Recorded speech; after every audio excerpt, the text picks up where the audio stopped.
sweeping a lot of sexual abuse cases under the carpet, did not handle them properly, like many other bishops. That alone should have disqualified him from getting that red hat, the cardinal's red hat.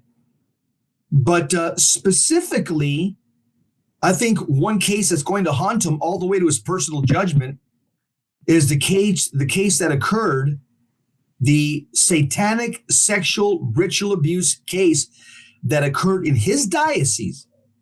And he was notified about it. And it happened in the parish where Bishop Dolan, my bishop in Phoenix, was the pastor. He was the pastor Dolan.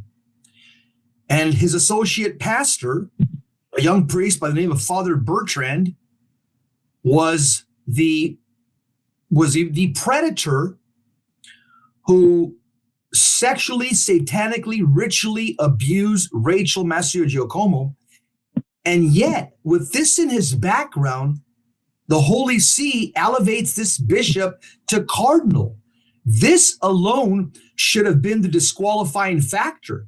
In fact, Rachel wrote to the Holy See, sent them letters asking the Holy See, don't elevate him.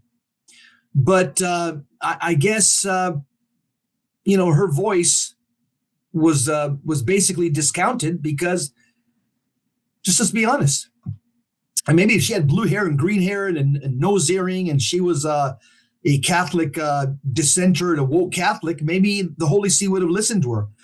But the fact that she's trying to be a good, holy, Orthodox Catholic woman, her cries went unheard. Colin, don't you think that this in his background is enough to make sure that not only is he not elevated, maybe he should even be removed as a bishop and kicked down to be a priest, maybe at a hospital chaplain or something? Well, that's the way you would think. I think that you bring up a very good point. Now, he's disqualifiable. He is disqualifiable for elevation for 4 reasons. But you bring up the most egregious and the most important one. And so let's go at that one first. This case is not a disputed case. Father Bertrand pled guilty to rape. He pled guilty, received 10 years probation, and part of the guilty plea was an assurance by the church that he would never be in ministry again. Following the guilty plea, he's reinstated, and he's put in a parish, and you're exactly right. Dolan and McElroy are the 2 names. Now, again, this bears witness to what you were saying, Jesse, is that they're elevated. Here we see these guys are elevated because of the cover-up, because of what they're doing to suppress this, not in spite of it. It's not that nobody knew. And Rachel's communication with the Holy Father went through the papal nuncio not once but twice. And so it's not an idea. We can't say, well, the Holy Father didn't get the communication. You can't be sure he got it. She followed the very infrastructure that's established by the Holy See, whereby a layperson communicates with the Holy Father, and that is deliver the message to the papal nuncio. That message was 2 messages were delivered to the papal nuncio. The only reason she speaks up is because now 2 men who should have been demoted, 2 men who should have any advancement within church hierarchy or governance should have been stopped abruptly and demoted, if not anything. They should not have ever been pastors. And like you said, a good place to demote them to is, a chaplain in a hospital or somewhere where they can't do this kind of damage, where they can't hide and even promote this kind of behavior. But that's not what we see. Instead, we see that there is an elevation of these people. And then look at what they do when they're elevated.